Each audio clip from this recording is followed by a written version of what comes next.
Boa noite a todos. Mas que boa noite fraco. Boa noite. Isso. E boa noite aos amigos que estão nas mídias digitais, lá no Facebook, acompanhando o Evangelho da Noite. Tá meio claro. Apaga uma luz aí, Tadeu. Bom, como eu falei a semana passada, a foto do nosso companheiro que participou aqui comigo há alguns anos, Paulo Sérgio, sentava ali na terceira fileira, na última de terça para quarta, retornou à espiritualidade. Teve alguns problemas de intestino, problemas de saúde, e aí está nosso querido Paulo com aquele sorriso, né, que todo mundo conhece. Talvez, a semana passada a gente não trouxe a foto, né, Tadeu? E o Paulo trabalhava com a nossa palestrante também, com a doutora Sandra, de quarta-feira, né? Olha aí, homenagem dupla, né? Nosso querido Paulinho. Como disse a outra Sandra ali, eu estava emocionado, terça, né, Sandra? Hoje já estou bem mais tranquilo. Menos de um mês esteve lá na Caspage conosco, fazendo o trabalho lá.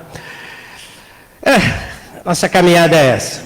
Comentávamos também ali que o time do lado de lá, do Paz e Amor, está ficando forte, hein?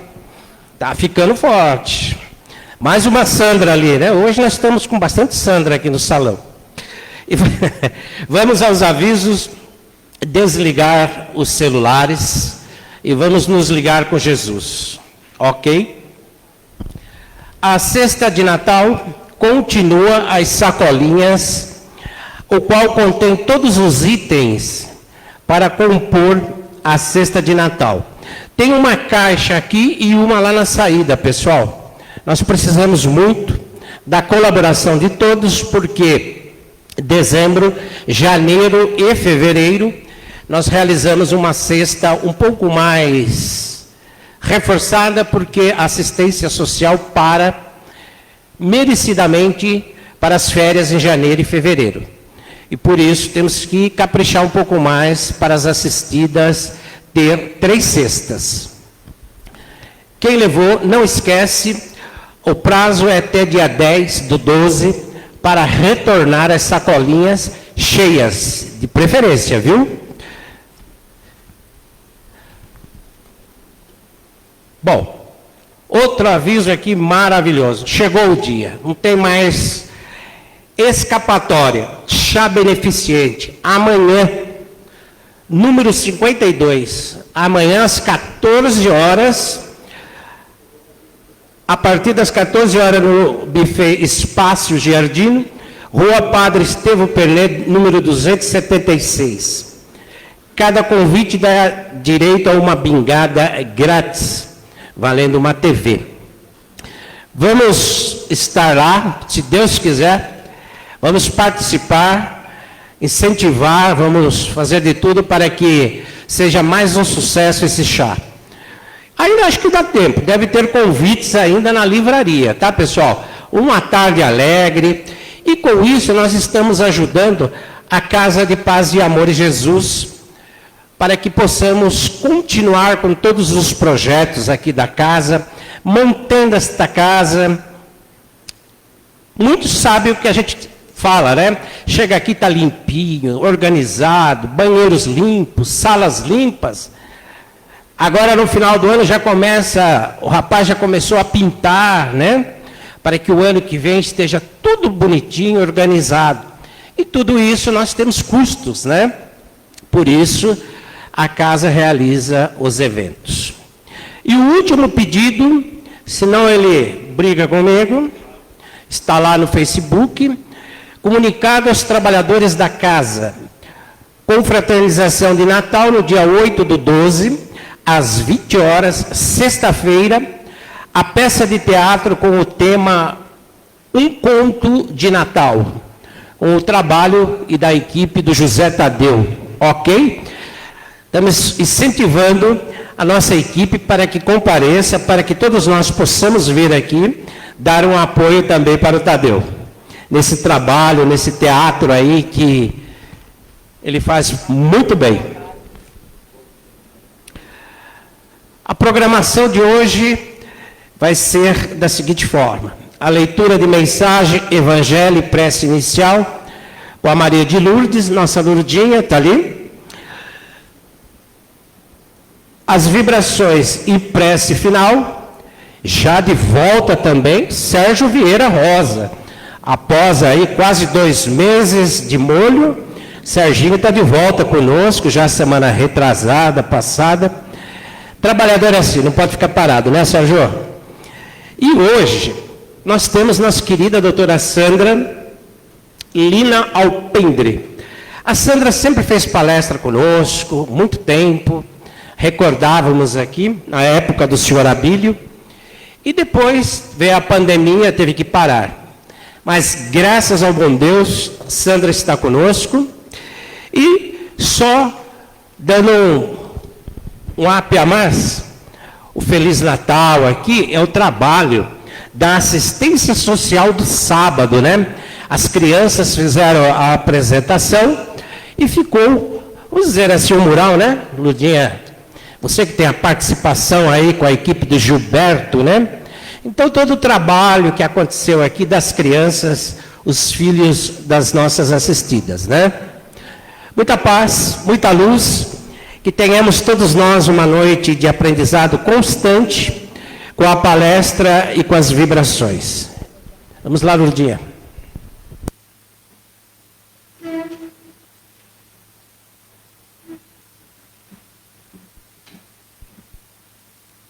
Boa noite. Do livro Folhas de Outono, de Francisco do Espírito Santo Neto, ditado por Hamed.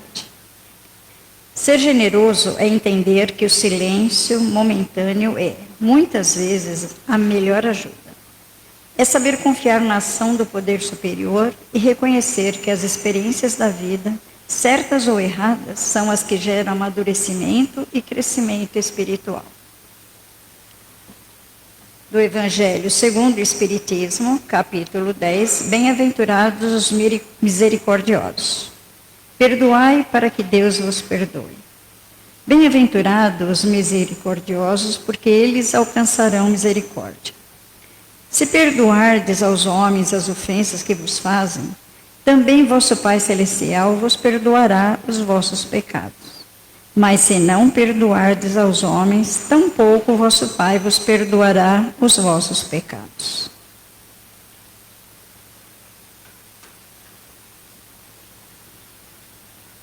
E assim, Senhor Jesus, fechando os nossos olhos, sentindo essa paz, esse calor, esse amor, que vem lá do alto, que possamos, Senhor, primeiro agradecer por aqui estarmos, vibrar por aqueles que não conseguiram aqui estar, e ainda pedir ao Senhor que mantenha nossas mentes abertas, o nosso coração puro, para o entendimento das lições de hoje, para que possamos aplicá-las no nosso dia a dia. Obrigada, Senhor. Graças a Deus.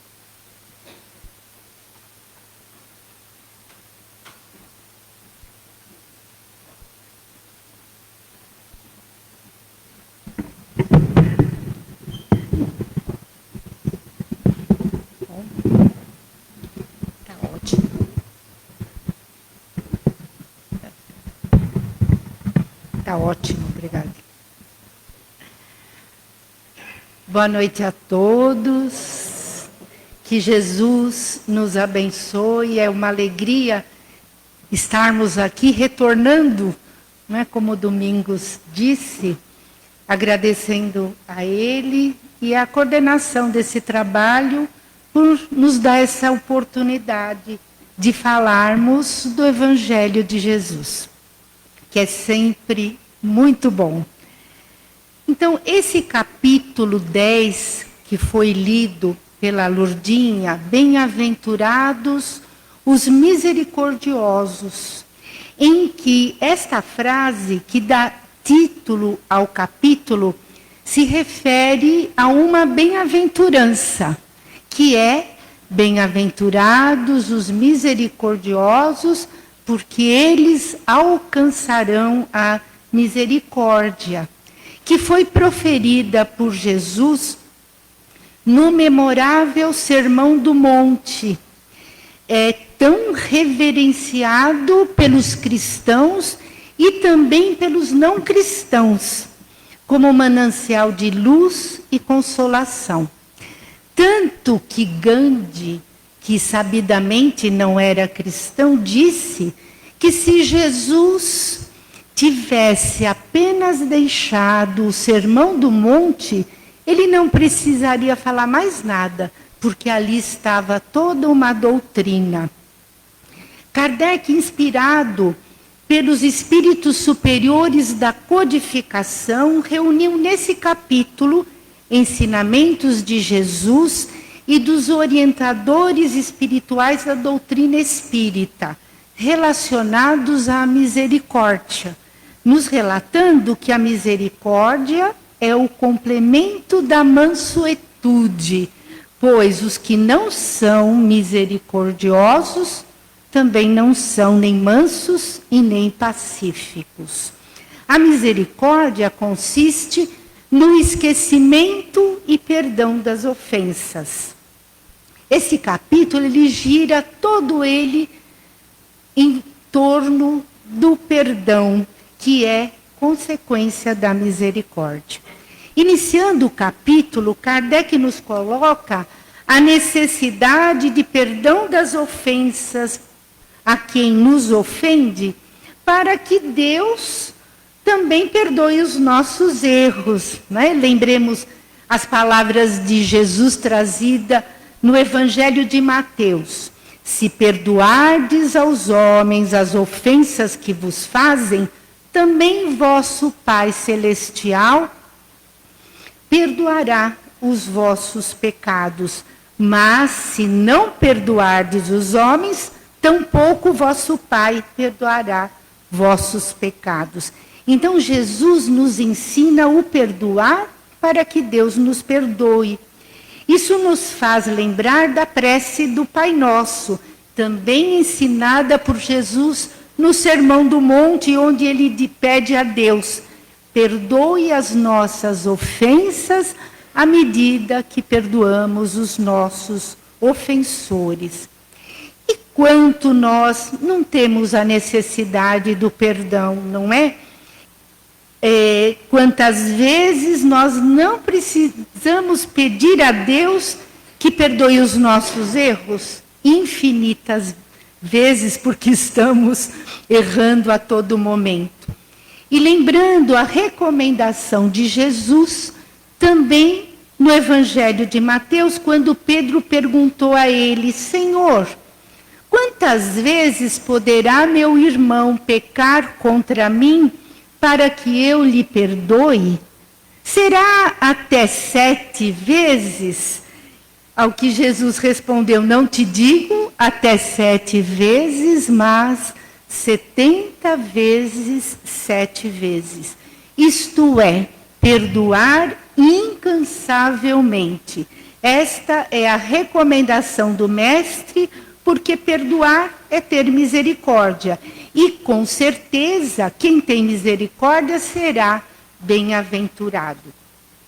Kardec também promove nesse capítulo a reflexão sobre a necessidade da auto-observação, que devemos nos observar, observando as nossas dificuldades, as nossas inferioridades, porque descobrimos com isso quem somos realmente, levando-nos a ter indulgência para com as dificuldades do outro, do nosso próximo, negando assim o orgulho e o egoísmo, e através de uma frase de Jesus que nos alerta: por que vês tu o cisco no olho do teu irmão e não vês a trave no teu olho?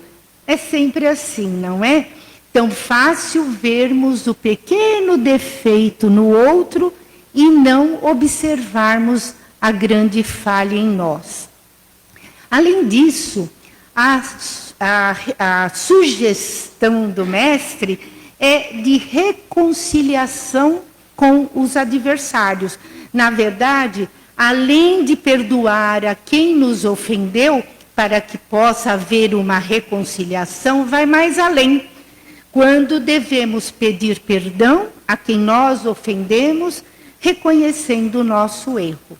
Por isso que Jesus disse: se estás fazendo a tua oferta diante do altar e te lembrar aí que o teu irmão tem alguma coisa contra ti, deixa ali a tua oferta diante do altar e vai te reconciliar primeiro com o teu irmão e depois vir fazer a tua oferta.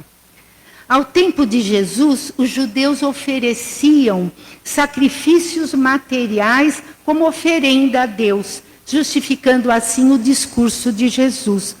Hoje, os cristãos não mais oferecem prendas materiais, espiritualizando o sacrifício. E assim entendemos que, antes de nos comprometer com Deus, fazendo promessas, oferecendo a nossa alma, levando os nossos pedidos ou até louvando em nossas preces, o sacrifício mais agradável a Deus será a nossa reconciliação com o próximo, apresentando o coração purificado de qualquer mau pensamento. Temos que lembrar que somos todos irmãos e Deus é o Pai amoroso que quer ver os seus filhos reconciliados, vivenciando a sua lei, que é lei de amor. Esta reconciliação é também uma prova de humildade, porque perdoando, levaremos o nosso perdão àquele que nos ofendeu, ou pedindo perdão a quem nós ofendemos, a fim de nos reconciliar. Sabemos que, ainda para nós, muitas vezes, é difícil esquecer as ofensas e perdoar aqueles que nos ofendem, porque o ressentimento do orgulho ferido tem presença constante em nós. A mágoa transcende os sentimentos, maltratando o coração. A raiva por aquele que nos ofendeu é de difícil ressignificação. Enfim, ainda espiritualmente crianças que somos na caminhada evolutiva, nós temos muito o que aprender. Estamos a caminho. Não entendemos que aquele que ofende é doente da alma, que precisa de equilíbrio e não sabe o que faz. Nos remete à lembrança do exemplo em hora fatídica, em que Jesus, postado na cruz, eleva seus olhos aos céus e diz: Pai, perdoai-os, eles não sabem o que fazem. E nós deveremos, assim, iniciar o exercício do perdão, começando a transformar aquele ser velho que habita em nós, cheio de inferioridades e desacertos, para buscar o entendimento da mudança de rumo, a fim de atingirmos aquilo que buscamos, que é a liberdade interior, a saúde da alma e, consequentemente, saúde do corpo, o equilíbrio, a harmonia, enfim, a felicidade. Jesus nos ensina o caminho, mas não cobra o tempo da consciência. Muitos são os episódios da vida de Jesus trazidos por seus discípulos através dos evangelhos, que são histórias de extrema beleza pelo significado e pelos ensinamentos contidos nelas.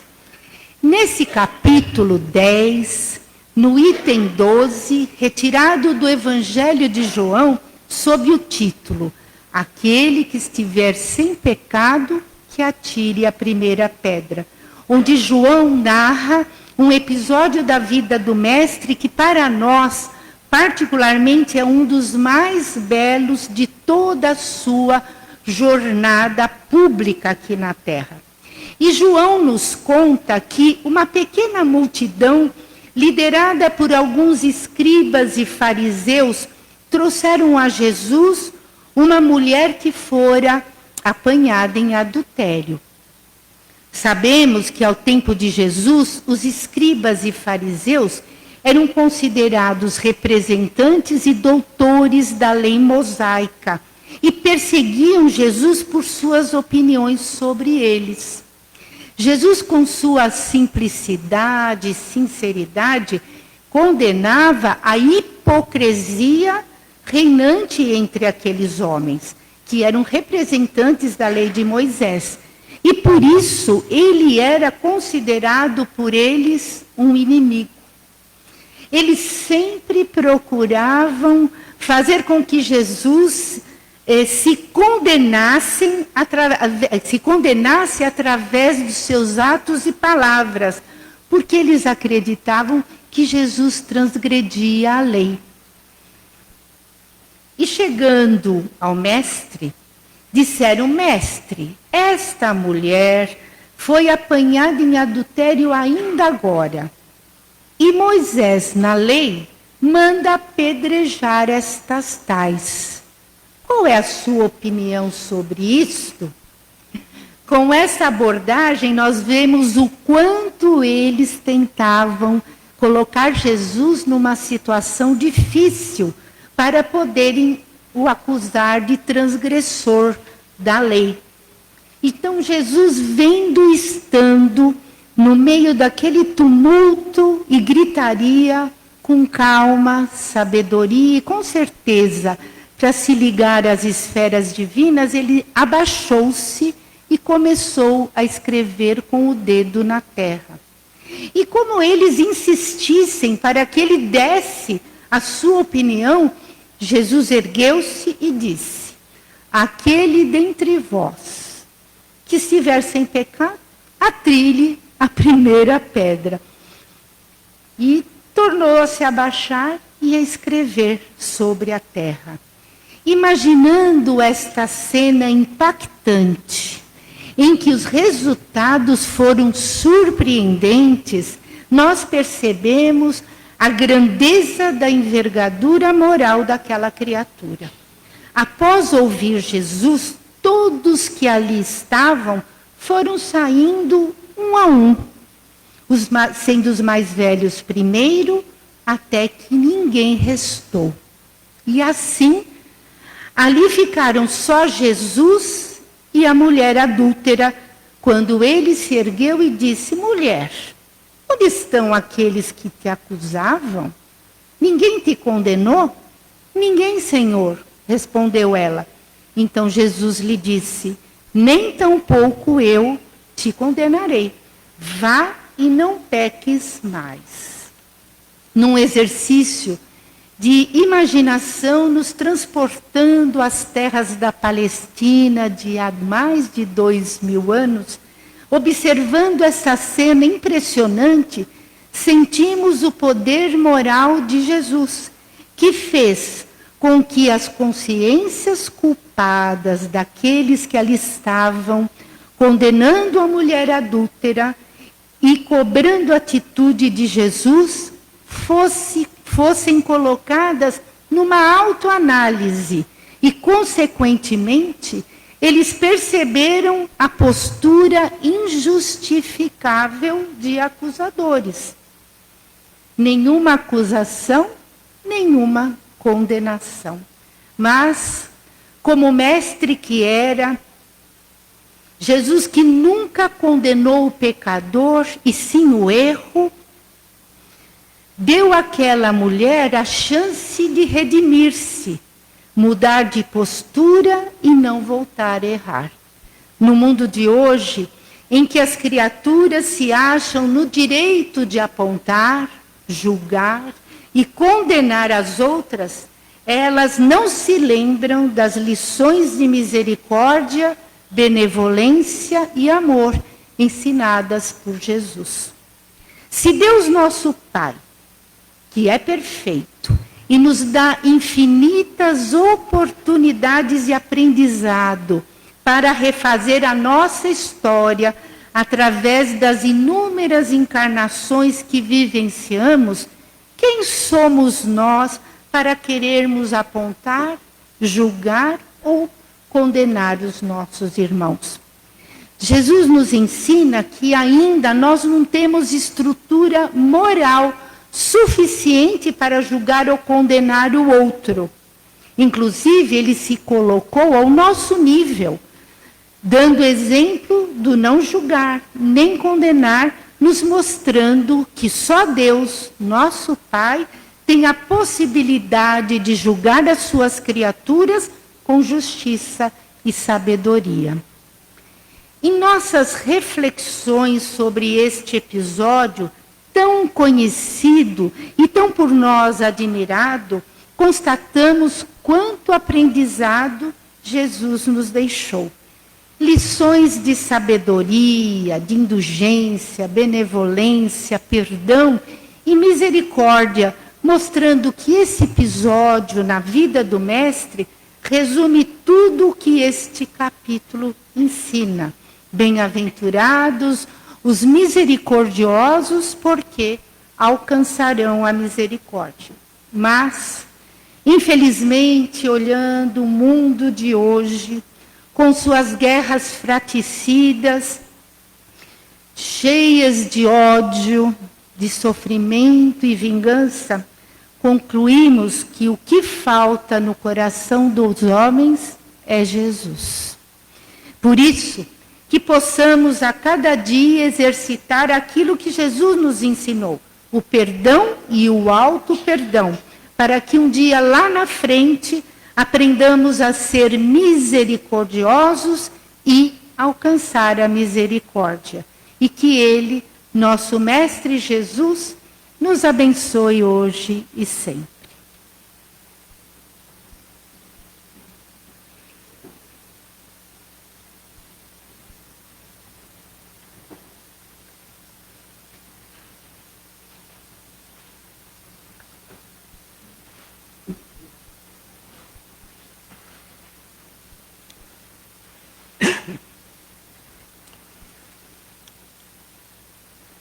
Aproveitando este ambiente, estas energias de paz, de amor, de ensinamentos do perdão e da misericórdia, deixados aqui pela nossa querida doutora Sandra, vamos então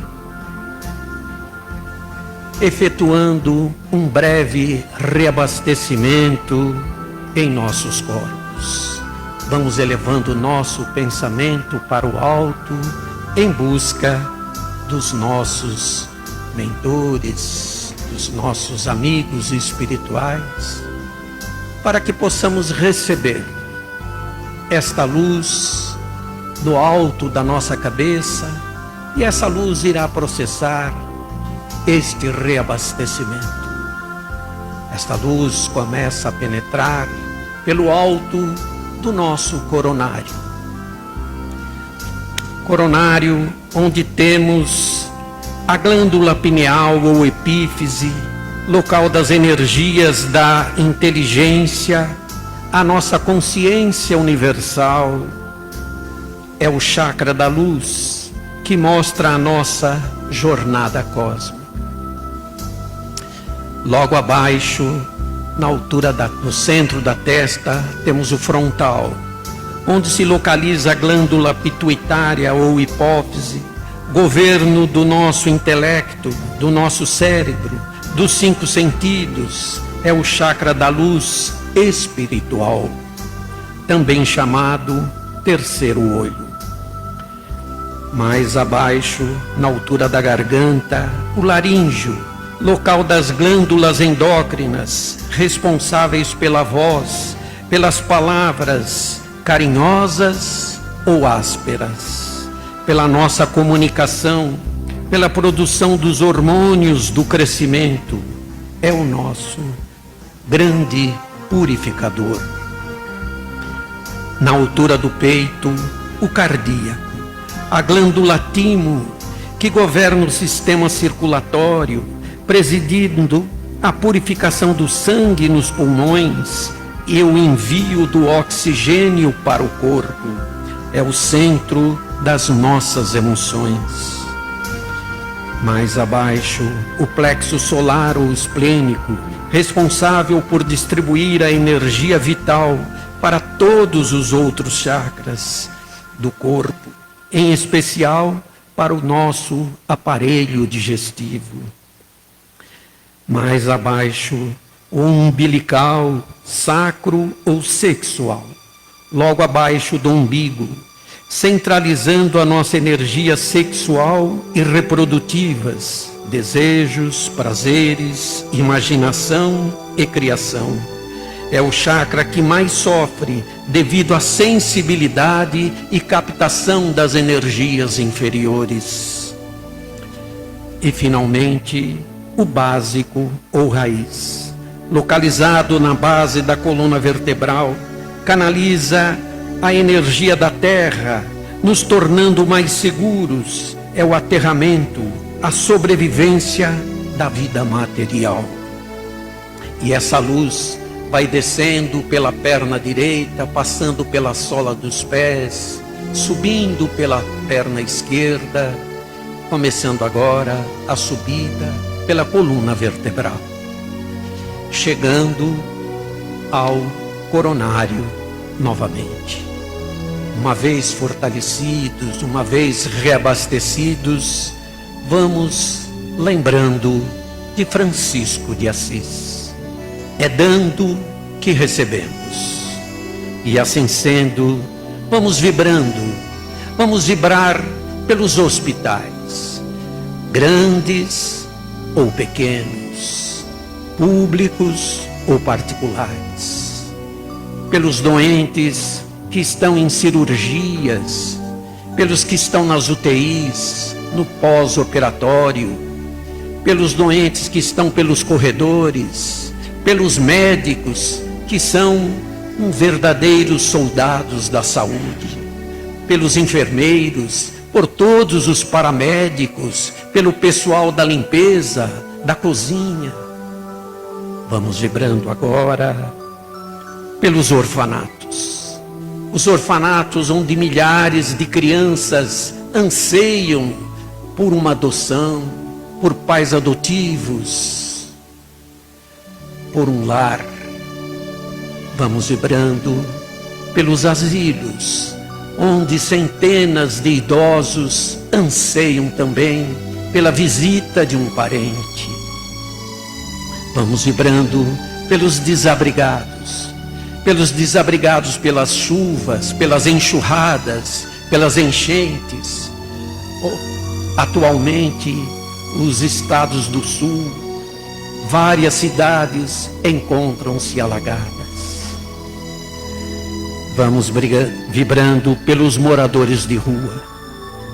Estas criaturas que por vários motivos saem de suas casas, por brigas, pelo orgulho, outros pelo desemprego, mas a cidade de São Paulo abriga hoje mais de 60 mil pessoas nas ruas. Na Cracolândia, um grande contingente de jovens encontram-se ali, já perdidos pelo caminho das drogas. Vamos brigando, vamos vibrando pelos policiais, pelo corpo de bombeiros, estas criaturas que enfrentam sempre o perigo em defesa dos cidadãos. Vamos vibrando pela nossa casa de paz e amor em Jesus, pela CREPAD, pela CASPAGem, pelos seus diretores e dirigentes, pelos seus frequentadores, pelos assistidos.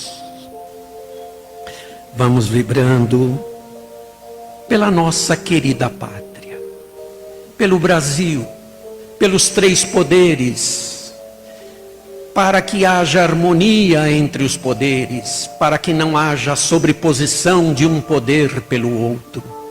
Vamos vibrando pela soberania da razão em favor da população, afastando as decisões insensíveis que prejudicam sempre os mais pobres.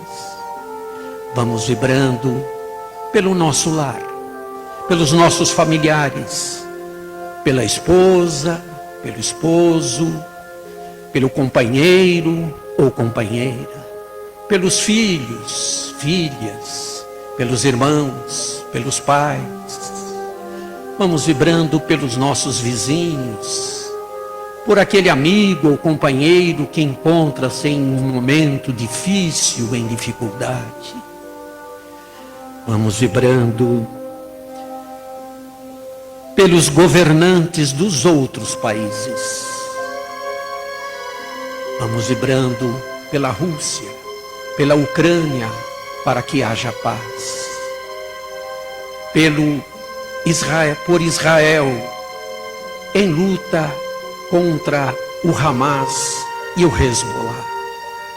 Que este povo aprenda o valor do perdão e da misericórdia, como foi dito aqui. Vamos vibrando pelo nosso planeta, pelo planeta Terra, por todas as formas de vida que aqui habitamos. Este planeta que nos acolhe, que nos recolhe como a manjedoura, nos dando sempre uma nova oportunidade de aprendizado e crescimento. Vamos vibrando por nossas águas, pelas águas que trouxemos nas garrafas ou deixamos em nossa casa, numa jarra ou no filtro. E para isso vamos buscando os nossos amigos, irmãos espirituais, os químicos, os biólogos e os farmacêuticos, os cientistas, os conhecedores das plantas e das raízes, das selvas amazônicas e das praias, das algas marinhas. Que todos esses irmãos espirituais unidos possam elaborar neste grande laboratório do cosmo universal esta seiva medicamentosa que tanto necessitamos e a faça fluir por esta calha invisível, penetrando os nossos vasilhames, nossas jarras, nossas caixas d'água, os rios, mares e oceanos, para que todos nós possamos ser beneficiados deste líquido. Que este medicamento, ó Mestre Jesus, possa suprir as nossas deficiências físicas, morais e espirituais, para que amanhã, querido Mestre Jesus, possamos ser merecedores de estarmos um pouquinho, 1 milímetro que seja, querido Mestre Jesus, mais próximos da sua luz.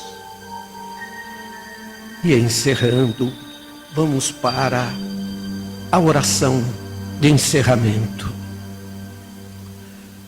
Pai, amplia a minha capacidade de entender as pessoas e os acontecimentos. Fortalece meu espírito.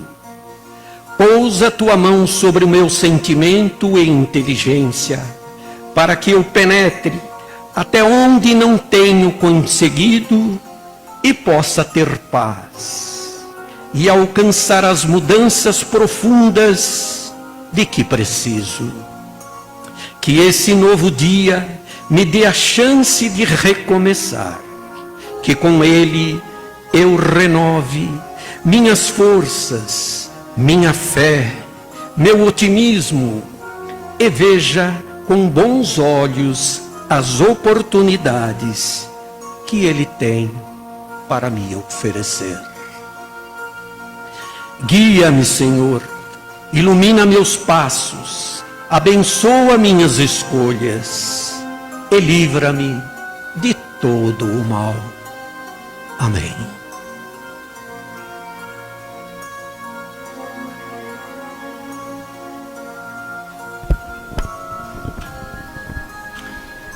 Boa noite a todos, bom retorno aos seus lares, até a próxima terça-feira.